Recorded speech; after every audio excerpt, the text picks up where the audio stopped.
मान लीजिए ये एक क्रूड ऑयल बैरल है और बाजार में इसका भाव चल रहा है $70 तो यूरोपियन यूनियन का ये कहना है कि देखो पूरी दुनिया में हम किसी भी देश से अगर क्रूड ऑयल खरीदते हैं तो ये भाव देने को तैयार हैं, चाहे सऊदी अरब है, कुवैत है, कतर है, ओमान है, कोई भी। लेकिन अगर रशिया से हम ये तेल खरीदेंगे तो हम नहीं चाहते रशिया बहुत मालामाल हो जाए, तो रशिया से आने वाले तेल को हम बहुत कम भाव में खरीदेंगे। $47.6 से ज़्यादा पैसा हम रशियन ऑयल के लिए नहीं देंगे, तो इसे हम बोलते हैं प्राइस कैप, ताकि रशिया को और पैसा नहीं मिले और वो यूक्रेन युद्ध में और ज़्यादा आतंक नहीं मचा सके। खैर रशिया ने भी रास्ता निकाल दिया है, उन्होंने सिंगापुर और बाकी देशों के अंदर रजिस्ट्रेशन करा दिए हैं, फर्जी नई कंपनियां खोल दी और फिर सिंगापुर के झंडे से वो अपना ऑयल टैंकर लेके जाए तो स्वाभाविक है फिर प्राइस कैप और बाकी प्रतिबंध लगेंगे नहीं। और इस प्रकार से भारत में बहुत सारा रशियन तेल आता भी है और जाता भी है, ऐसा सब आलोचक बता रहे हैं। रशिया की एक कंपनी है रोजनेफ्ट, भारत की एक कंपनी है नायरा। तो रोजनेफ्ट ने नायरा के अंदर 49% शेयर होल्डिंग खरीदी है और यहाँ से फिर ऑयल प्रोसेस करके वो यूरोपियन यूनियन को बेच रहे थे। तो यूरोपियन यूनियन ने अभी इस पर प्रतिबंध लगाया है, ये भारत की नायरा कंपनी पे सैंक्शन लगाया है और ये नायरा की रिफाइनरी गुजरात के वाडीनार में है।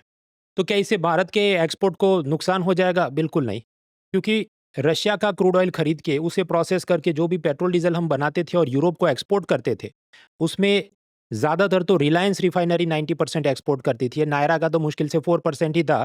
तो ये तो बैन भी हो गया तो कोई ज़्यादा लूट नहीं जाने वाला।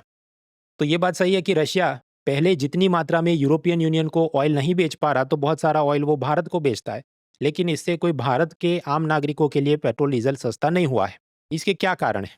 भारत की ऑयल रिफाइनरियाँ तो बता, देखो ये जो स्टेट था हेरा फेरी 2 में ऐसा कि भाई इसको रफू करना पड़ेगा, ये करना पड़ेगा, तो कुछ है ही नहीं, सस्ता तो हो नहीं सकता। हालांकि इंडियन एक्सप्रेस का पिछले साल का रिपोर्ट है कि ये रशिया के ऊपर जो प्रतिबंध लगे और उसने बहुत सारा ऑयल भारत को सस्ते में बेचने पड़ा, उससे भारत की रिफाइनरियों को $10.5 बिलियन का मुनाफा हुआ है, जो कस्टमर तक उन्होंने आगे पास ऑन नहीं किया। खैर ये सब करते हुए भी पेट्रोल जो रिफाइनरी से निकले 55 रुपये पर लीटर का हो, उस पर केंद्र सरकार का जीएसटी नहीं लगता, एक्साइज ड्यूटी लगती है, राज्य सरकार का वैल्यू एडेड टैक्स वैट लगता है, तो ये भी 40-50 रुपये और चढ़ जाता है, तो रिटेल में हमें 105 रुपये में मिलता है। आपके तो भारत सरकार इनकम टैक्स ज़्यादा ले ले, लेकिन ये गरीबों को पेट्रोल सस्ता देना चाहिए।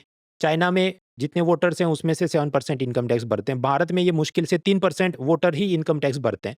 और आप याद करें इस बार बजट में 12 लाख रुपए तक तो इनकम टैक्स माफ है, तो इनकम टैक्स तो सरकार ज़्यादा वसूल नहीं सकती और फिर भी इतनी सारी योजनाएं चलानी है, देश चलाने का इतना खर्चा है, तो निचोड़ो सबको, कैसे एक्साइज और वैट पेट्रोल डीजल पे दे दनादन लगाते रहो। खैर मित्रों, इकोनॉमी का मेरा लेटेस्ट कोर्स 17 जुलाई यानी गुरुवार से शुरू हो चुका है, बाकी डिटेल्स डिस्क्रिप्शन में है। Let's crack it. Unacademy.